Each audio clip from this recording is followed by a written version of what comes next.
How to fix can't update to iOS 18.5 on iPhone or iPad.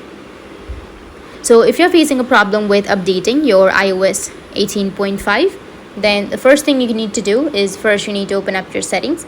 Under your settings, as you can see that you will have your software update. So you need to tap on the software update and make sure that your automatic updates is turned on. Once it's turned on, now you just need simply scroll down, and here you can either go with update now or you can go with update tonight and start the update.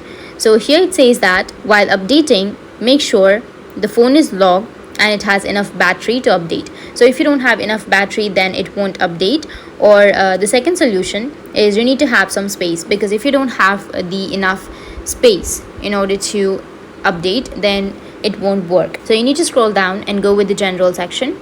Under general, you can go with iPhone storage, and under the iPhone storage, if you don't have your iPhone storage, then you just need simply go and disable or just uninstall something or delete something.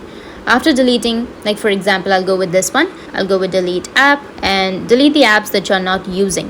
After deleting the apps, then you can go back and your problem might be fixed. If that still doesn't fix your problem, then again you need to open up your settings. After opening your settings, you need to go with your general section. Under general, scroll down, go with transfer or reset iPhone, tap on reset and tap on reset network settings. After resetting your network settings, your problem will be fixed. That's it, and if you have any questions, feel free to comment below. Thanks for watching.